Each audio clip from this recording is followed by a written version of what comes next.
Welcome to everyone. आज हम यहाँ इस वीडियो के अंतर्गत हम जितना भी गेट 24 में जो इम्पोर्टेंट टॉपिक्स हैं जो कि फ्रिक्वेंटली पूछे जाते हैं उन पर फोकस करेंगे। जैसे कि बहुत सारे स्टूडेंट की ये क्वेरीज थी कि लास्ट टाइम में रिवीजन के टाइम बहुत कंफ्यूजन होती है, बहुत ज़्यादा सिलेबस हो जाता है। तो उसी से रिलेटेड ये वीडियो है आपके पास कि जिन स्टूडेंट की तैयारी एक अपनी पीक पे है, अच्छे लेवल पे है, उन्हें तो सब पढ़ना है, लेकिन कुछ स्टूडेंट इस बात को लेकर परेशान हैं कि लास्ट में किन बातों पर ज़्यादा ध्यान देना है और कौन से ऐसे टॉपिक हैं जो ज्यादातर पूछे जाते हैं। तो सब्जेक्ट वाइज मैं आपको वेटेज बताकर चलूंगा और किस टॉपिक के अंदर टॉपिक वाइज क्या क्या इंपॉर्टेंट टॉपिक है जिस पर आपको ध्यान देना है, जिससे कि ज्यादातर क्वेश्चन पूछे जाते हैं। तो आइए हम स्टार्ट करते हैं। तो टेक्निकल पोर्शन से पहले अगर मैं आपको वेटेज बताऊं, जैसे कि इंजीनियरिंग मैथमेटिक्स और एप्टीट्यूड, मैंने इसे अलग से ही यहाँ लिखा है और यहाँ पे दोनों ही मिलाकर अप्रोक्स 30 मार्क्स का पूछा जाता है। तो यहाँ पर सबसे पहले आपको इंजीनियरिंग मैथमेटिक्स और एप्टीट्यूड का पार्ट, जो कि आपको एप्टीट्यूड के पार्ट के अंदर आपको सारा नहीं पढ़ना है, आप प्रीवियस ईयर के क्वेश्चंस देखने हैं। प्रीवियस ईयर के क्वेश्चंस में जिन टॉपिक से ज्यादातर क्वेश्चंस पूछे गए हैं, for example time, speed, distance, work and time, यहां से क्वेश्चन ज्यादा पूछे गए हैं, ये मैंने एग्जांपल दिया है।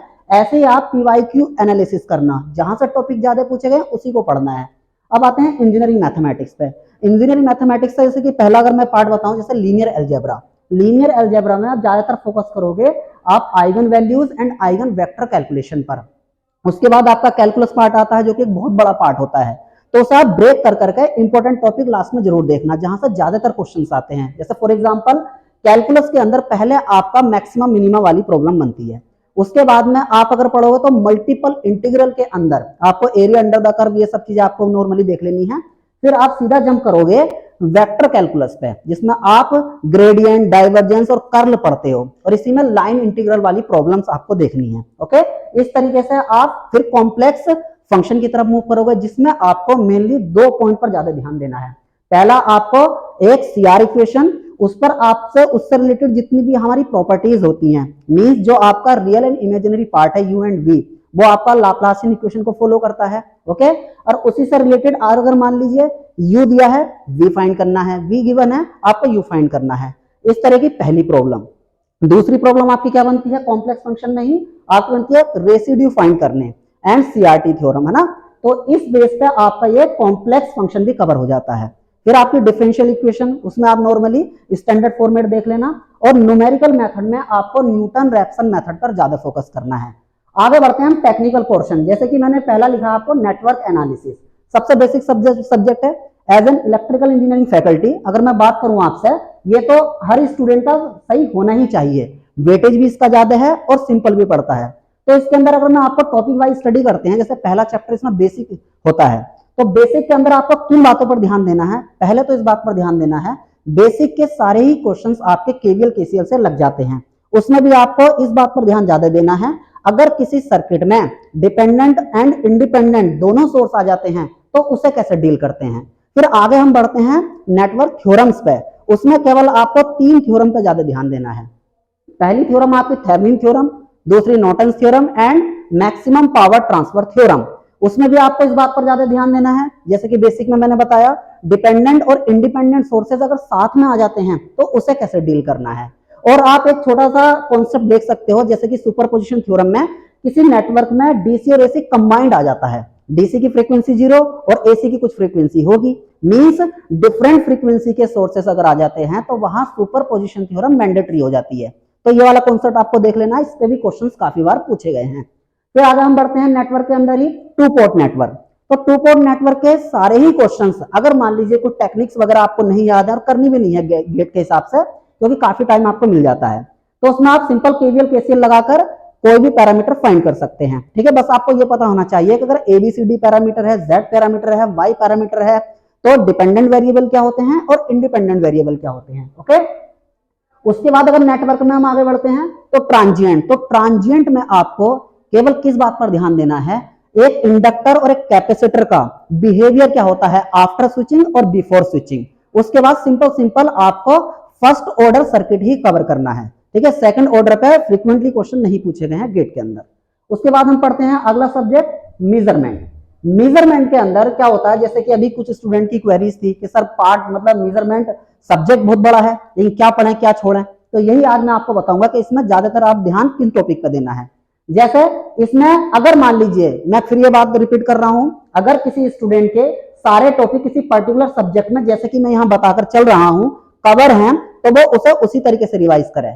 यहां मेरा इस वीडियो के माध्यम से सारे सब्जेक्ट वाइज वेटेज और इंपॉर्टेंट टॉपिक बताने का मतलब उन स्टूडेंट के लिए है जो लास्ट टाइम में आके पजल हो जाते हैं कि हमें क्या करें, किस तरीके से रिवाइज करें। और कुछ स्टूडेंट तो ऐसे भी थे जिनके मेरे पास कॉल आ रहे थे कि ये सोचने पर मजबूर थे कि सर क्वालिफाई कैसे करें।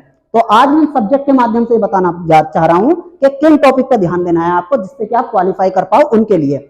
और सब्जेक्ट वाइज जो मैं इंपॉर्टेंट एरियाज बताकर चल रहा हूं उसे हाईलाइट कर लेना, उस पर ज्यादा ध्यान देना आप लोगों को। अब यहां से मेजरमेंट के अंदर चलते हैं। इसमें सबसे पहला topic electromechanical instrument. Electromechanical instrument के अंदर जैसे पीएमएमसी, जैसे कि काफी बार क्वेश्चन पूछा गया है कि एक डीसी प्लस एसी करके एक सिग्नल दे देगा, जैसे मान लीजिए 2 plus 5 sine omega T something something. तो इसके अंदर वो सीधा बोलेगा कि इस वेवफॉर्म को हम मूविंग आयरन से पास करते हैं और एक बार पीएमएमसी से पास करते हैं, तो दोनों की रीडिंग का रेशियो बताओ। तो इस तरीके से आपको PMMC, moving iron, EDM type instrument क्या मेजर करता है, ठीक है, रीडिंग क्या देता है, ये सब चीजें हमने क्लास में अच्छे से कवर कर रखी है, उन पॉइंट्स पर आपको ध्यान देना है। दूसरा इसमें जो टॉपिक है इंपॉर्टेंट, वॉट मीटर सबसे ज्यादा इंपॉर्टेंट। मैं केवल 3 ही टॉपिक बताऊंगा जिसपे कि आपको फोकस करना मेजरमेंट के अंदर, उन स्टूडेंट के लिए जो लास्ट टाइम में ये नहीं समझ पा रहे हैं कि किस सब्जेक्ट में हमें क्या पढ़ना है। मैं फिर रिपीट कर रहा हूं, बाकी तो सब पढ़ना ही है जिसकी तैयारी अच्छी है। ओके, तो इसके अंदर आपको 2 वॉट मीटर मेथड पे ध्यान देना है और सिंपल कि वॉट मीटर की रीडिंग क्या आती है, बीपीसी, आईसीसी, कॉस 5, ये सब करके हमने क्लास में कर रखा है। और वॉट मीटर के अंदर एरर कौन कौन सी आती है, ठीक है, कैसे कैसे न्यूमेरिकल फ्रेम होते हैं उस पर। फिर अगला तीसरा टॉपिक इसमें लीसा जस पैटर्न, जो कि सीआरओ के अंदर पढ़ते हैं, फेज डिस्प्लेसमेंट एंड फ्रीक्वेंसी वगैरह, वो वहां से आप उस चीज को देख लोगे। ज्यादा बड़ा टॉपिक नहीं है, 5-10 मिनट का टॉपिक है। अब जो पीवाईक्यू क्वेश्चन है उसे लगा लेना। आगे हम बढ़ते हैं। बाकी इसमें और कोई टॉपिक पढ़ने की ज्यादा जरूरत नहीं है, जिन्होंने अभी तक नहीं पढ़ा है या रिवाइज करने में दिक्कत आ रही है तो इन 3 टॉपिक को पहले पढ़ो आप लोग। अब आते हैं ईएमएफटी के अंदर।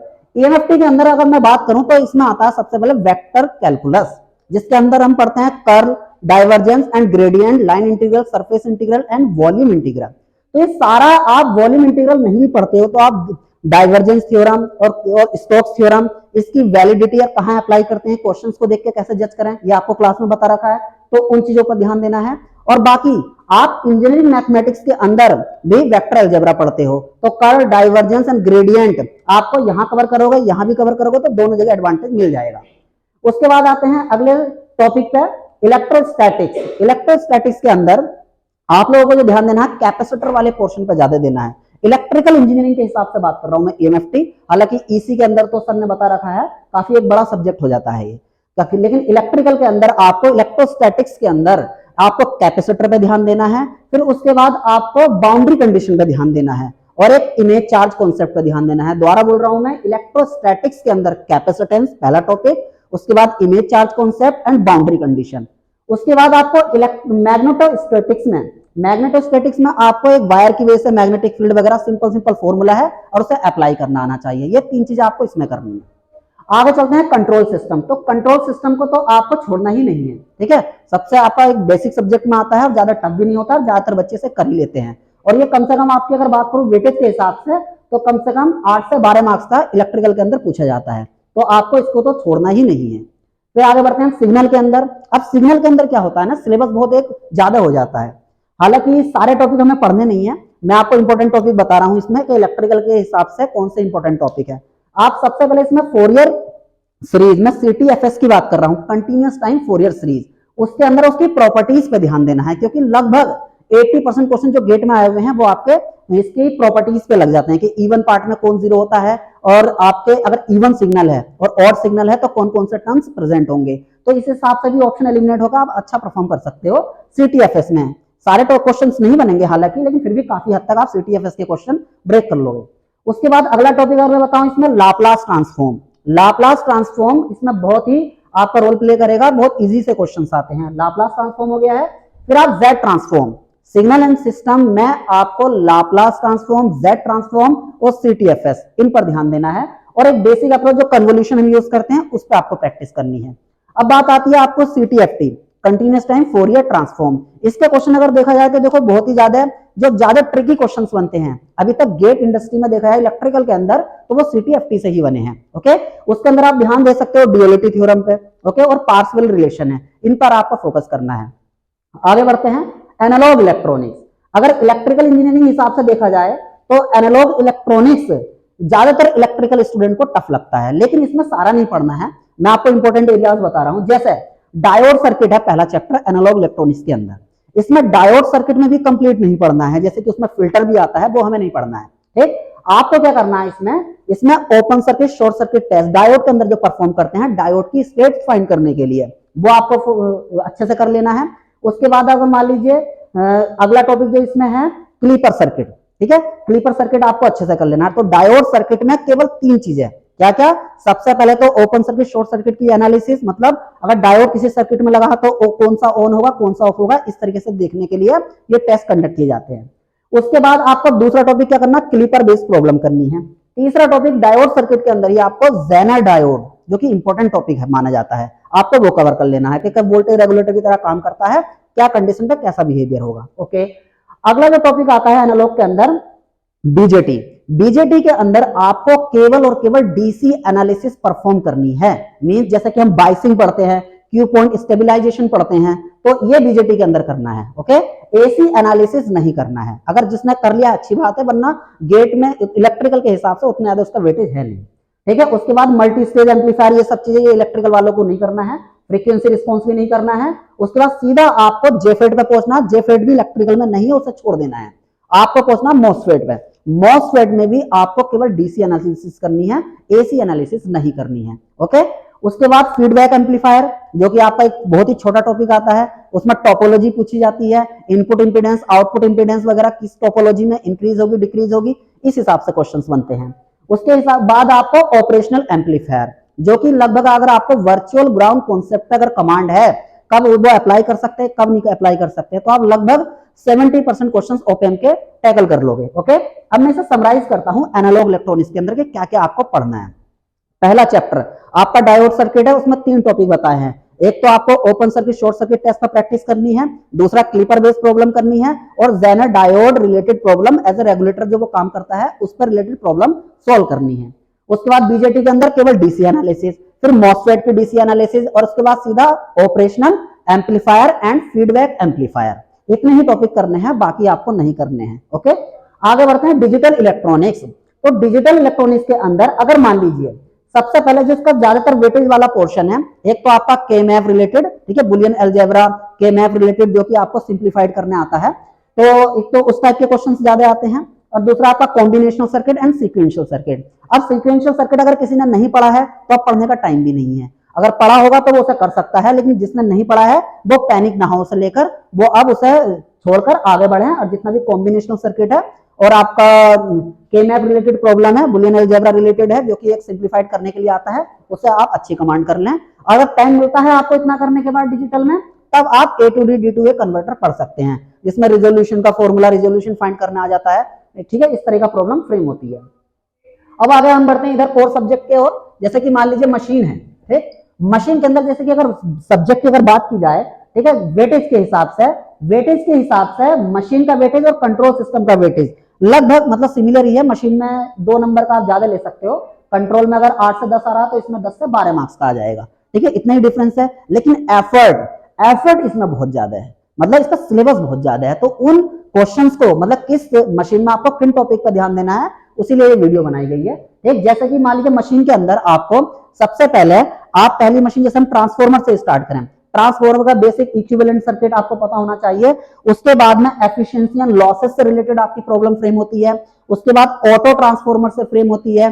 ऑटो ट्रांसफॉर्मर के बाद पैरेलल ऑपरेशन। ये 4 टॉपिक आपको बिल्कुल अच्छे से कर लेने हैं। ओके, फिर आगे बढ़ते हैं डीसी मशीन में। तो डीसी मशीन में अगर मैं पूरी डीसी मशीन के अगर निचोड़ की बात करूं, निचोड़ मतलब फाइनल कंक्लूजन की बात करूं, तो उसमें जैसे कि आपने पढ़ा होगा torque equation T equal to K phi IA, मतलब torque proportional to phi into IA। तो इस पे एक इक्वेशन बनती है। दूसरी आपकी स्पीड की बनती है N proportional to EB upon 5। यहाँ जो सिंबल यूज हो रहे हैं वो आप अच्छे से जानते होंगे, यूजुअल मीनिंग है सबकी, उन्हें बताने की यहाँ जरूरत नहीं है। इन दोनों इक्वेशन और एक इक्वेशन अलग से वो बनाकर देते हैं, क्या कि फैन लोड टाइप है तो टॉर्क किस पर डिपेंड करेगा, वो दे देता है कि torque if torque is directly proportional to speed, okay, square of the speed. Okay, तो इस टाइप से एक इक्वेशन फ्रेम होती है। इन तीनों इक्वेशन को रीअरेंज करके ये जो गिवन वैल्यूज हैं जो अननोन है वो आसानी से आपके जितने भी डीसी मशीन के न्यूमेरिकल आ रखे हैं 50% से ऊपर न्यूमेरिकल आप इस अप्रोच से सोल्व कर लोगे।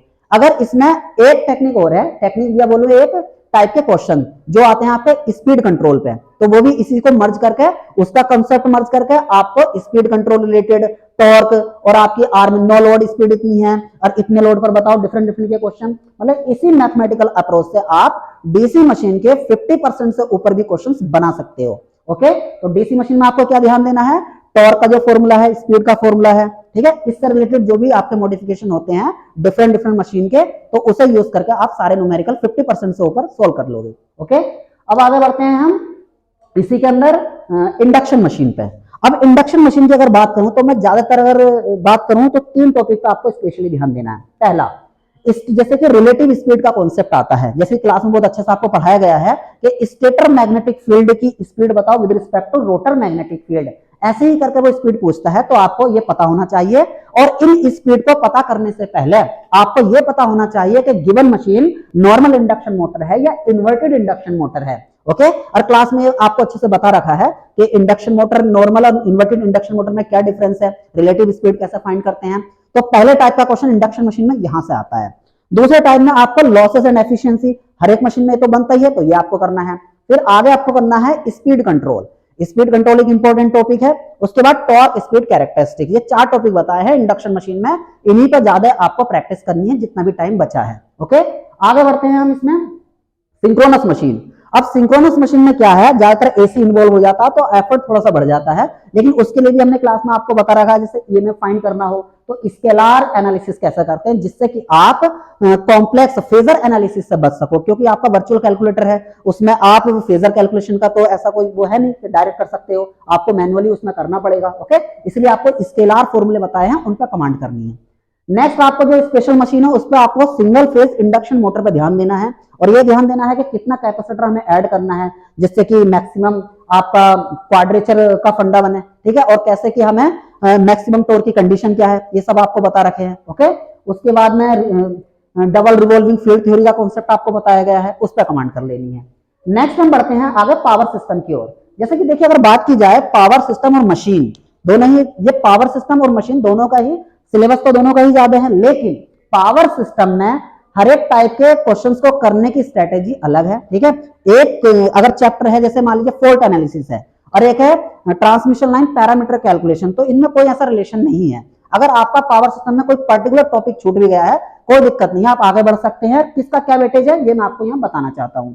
जैसे मान लीजिए अगर मैं वेटेज के हिसाब से बात करूं और इजी क्वेश्चंस की अगर बात करूं तो economic load dispatch, economic load dispatch से बहुत सिंपल क्वेश्चंस बनते हैं, ठीक है, उसे आप टैकल कर सकते हो। उसके बाद load flow analysis, load flow analysis के अंदर केवल और केवल 2 टाइप के क्वेश्चन आपको करने हैं।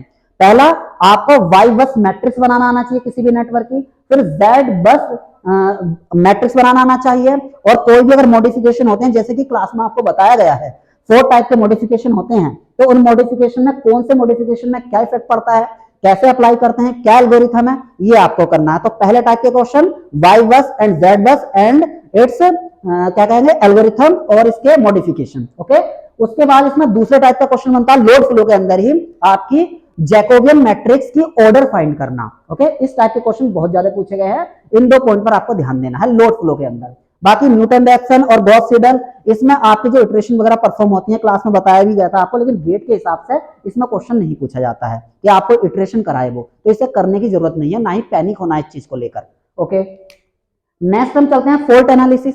फोल्ट एनालिसिस के अंदर देखिए क्या है आपको सिमेट्रिकल फोल्ट एनालिसिस। अगर किसी का नेटवर्क में कमांड है तो सिमेट्रिकल फोल्ट एनालिसिस में डाउट आ ही नहीं सकता। सिंपल जहां फोल्ट आ रहा है उसके अक्रॉस आपको थेवेनाइज करना होता है, ठीक है, क्वेश्चन प्रैक्टिस में काफी करा रखी है आप लोगों को। उसके बाद आपको अनसिमेट्रिकल फोल्ट, अनसिमेट्रिकल फोल्ट के अंदर आपको रिएक्टेंस डायग्राम पता होना चाहिए सारे फोल्ट का। उसके बाद आपको पर यूनिट एनालिसिस करनी है, ओके, पर फेज, ठीक है, आप रिएक्टेंस डायग्राम बनाओ, और जितने भी आपको अनसिमेट्रिकल फोल्ट में single line fault, double line to ground fault, इसमें सारे फॉर्मूले डिराइव करा रखे हैं, लिखा रखे हैं, उन पर क्वेश्चन भी प्रैक्टिस करा रखे हैं। तो लास्ट टाइम में जितने क्वेश्चंस प्रीवियस ईयर के हैं और जो आपको प्रैक्टिस करा रखे हैं इन्हें देखना आपको। ओके, उसके बाद में आपको एक बात पर और ध्यान देना, बहुत बच्चे इस चीज को पूछते हैं कि sir line quantity, phase quantity, इसमें लेकर अगर किसी भी स्टूडेंट को डाउट है पूरे इलेक्ट्रिकल इंजीनियरिंग में किसी भी सब्जेक्ट में, लाइन कहाँ लेते हैं, फेज कहाँ लेते हैं, या इन टर्मिनोलॉजीज में आप परेशान रहते हो कहाँ क्या करना है,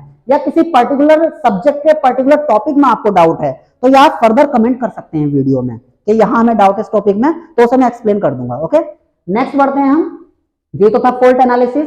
उसके बाद हम आगे बढ़ते हैं यहाँ पे स्टेबिलिटी प्रॉब्लम। तो स्टेबिलिटी के अंदर देखिए क्या होता है, स्टेबिलिटी में आपको डायनेमिक्स ऑफ सिंक्रोनस मशीन पढ़ना है, जहां की हम इनर्शिया कांस्टेंट फाइंड करते हैं। अगर मान लीजिए दो जनरेटर हैं जो कोहेरेंटली स्विंग कर रहे हैं या नॉन कोहेरेंटली स्विंग कर रहे हैं, तो उनका बिहेवियर क्या होता है, एम इक्विवेलेंट, एच इक्विवेलेंट कैसे फाइंड करते हैं। इससे बहुत सारे क्वेश्चंस बन जाते हैं, और एक फ्रीक्वेंसी फाइंड करा लेता है वो आपको, ठीक है। उसके बाद आपको वो रोटर एंगल फाइंड करा लेता है, तो यहाँ डायनेमिक्स ऑफ सिंक्रोनस मशीन लगती है।